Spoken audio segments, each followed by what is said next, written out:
This is the Overcast stitch.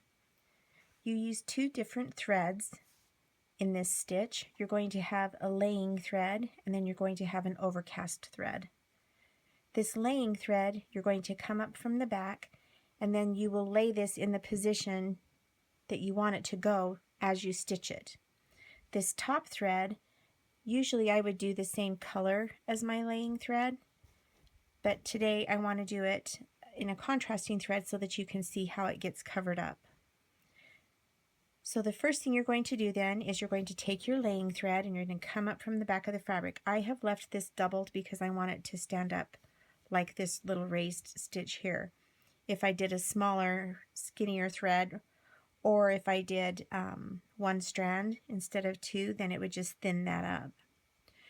Now I've come up on the left side of this, and I'm just going to go down this direction here, and I'm just going to do a little stitch across, and I'm going to come up on the other side, and then that stitch will go around this laying thread, and I am piercing the fabric.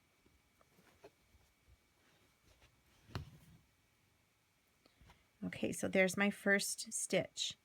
Then you're just going to continue doing little tiny stitches.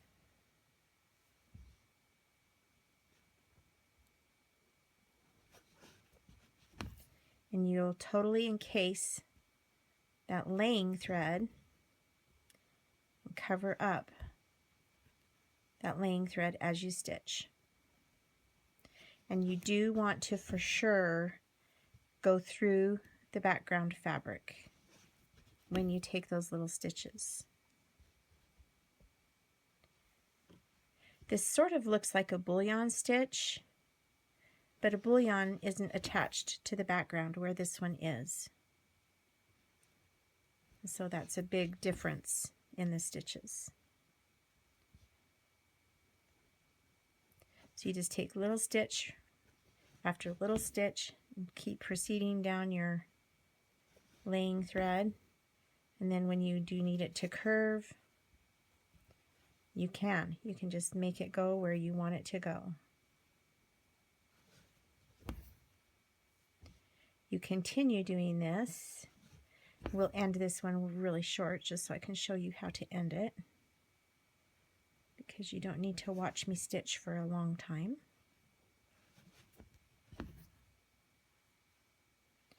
When you get to where you're close to where you want to end, you're going to simply take that laying thread down to the back,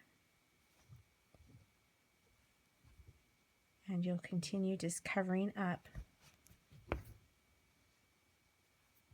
all the length of that thread.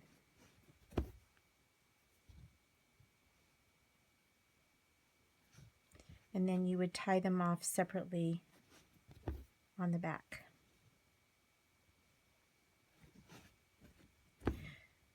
So you will be able to tell that this is stitched onto your background. You'll get really good at gauging how big your stitches need to be so that they don't show when you're doing the overcast part. When I get here to the very end, I'll just continue doing little stitches until the very end is covered up, and then you're done. You just go to the back. So isn't that fun? It's a cute little stitch. It's called the Overcast stitch.